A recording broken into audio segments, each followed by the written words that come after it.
It began as a peaceful morning walk, an expectant couple, a quiet neighborhood, and the promise of new life. But what happened next would spark outrage, unity, and a reckoning no one saw coming.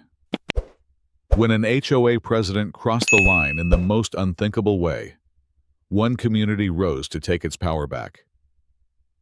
This is the story of how a neighborhood stood up and everything changed. The morning sunlight dappled through the tall oaks as Emily and I walked hand in hand through our quiet neighborhood in Asheville, North Carolina. She was 8 months pregnant, glowing in that quiet way only expectant mothers do. One hand cradling her belly, while the other stayed wrapped in mine. The world felt still for once, hopeful. Like everything we had been building, our home, our family, our future was finally settling into place. Then it happened. From a side path, she emerged.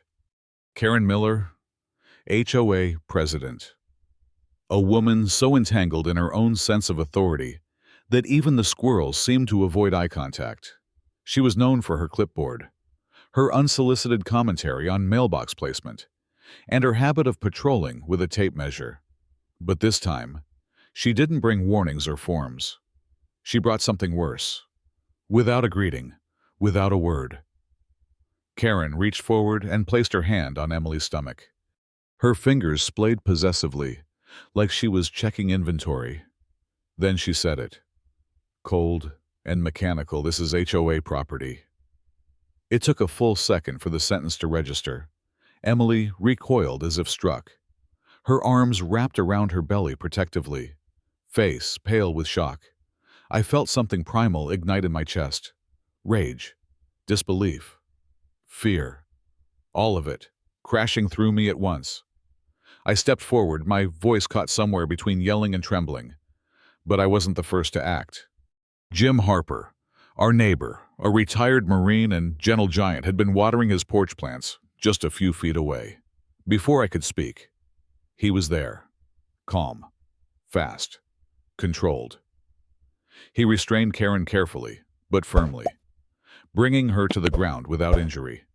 "No," he said quietly. "You crossed a line." The police arrived minutes later. Karen screamed that she was assaulted, that she was enforcing community standards, that she had every right to inspect questionable pregnancies. It was madness. The officer's face twisted in disgust. He asked if we wanted to press charges. We said yes. But to understand the depth of what happened that day, you need to know what came before. Karen had ruled our HOA for nearly 4 years. She didn't lead. It wasn't leadership. It was surveillance, intimidation, and control disguised as order. Mailboxes an inch too high, fined. Solar lights too bright, cited. A child's swing set in the front yard, visual disruption. Even porch pumpkins were required to match the seasonal neutrality clause she slipped into the bylaws. Some neighbors pushed back. Quietly, most didn't. She made examples of dissenters. She turned HOA meetings into courtrooms. She often quoted rules that didn't exist in any official document and silenced people by threatening liens, citations, or worse, public shaming in the monthly bulletin she alone edited. Emily and I kept to ourselves. We paid our dues. We trimmed the hedges and avoided trouble until Emily got pregnant. That changed everything. At first, Karen's comments were subtle. Remarks about appropriate maternity attire for HOA events. Questions about the timing of Emily's prenatal appointments. A note taped to our door asking us to limit emotional displays during walks. But when she touched Emily's stomach that morning and called it property, she didn't just violate personal boundaries. She triggered something dormant in our neighborhood. The fear cracked, and something better broke through. After the incident, Jim visited us with cookies and an idea. "Let's not just get mad," he said. "Let's get organized." We began gathering, small meetings at first living rooms and backyards. People shared stories. A single mom fined for letting her kid draw chalk art. An elderly couple warned for planting marigolds in the non-designated mulch zone. A veteran harassed for parking his accessible van on his own driveway.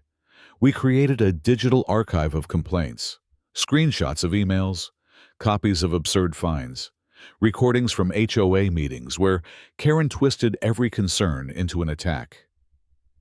Then we shared them. The community group chat lit up.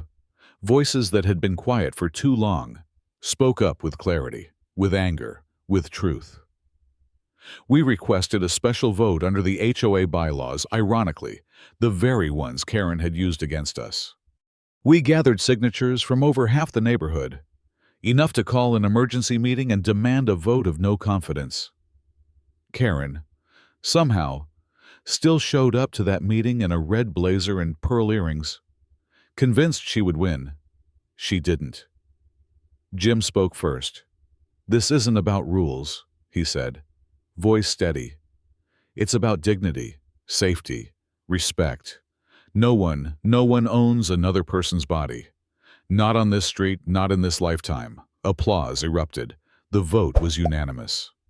Karen was removed. 3 days later, her house went up for sale. She didn't say goodbye, no one expected her to. And what happened next was more powerful than her departure. Jim was elected interim president, not because he wanted power, but because he didn't. We rewrote bylaws. We implemented a rotating committee, community listening hours, and a transparency initiative. The bulletin was handed over to a group of high school students who turned it into a celebration of neighbor stories, local art, and upcoming events.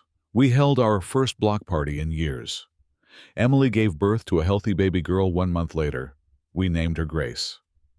She arrived into a neighborhood transformed, not perfect, but peaceful. Sometimes, on quiet mornings, I walk the same path with Grace strapped to my chest and Emily by my side. The oaks still stretch above us. The sidewalk still curves the same way, but the air feels different, lighter, safer.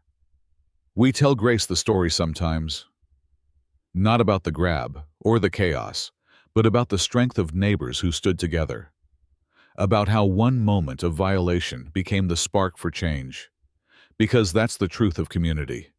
It's not about fences or paint color. It's about standing up when it matters, for yourself, for others, for the future. And when people forget that when they mistake control for leadership, sometimes it takes a quiet morning walk to remind them, we are not property.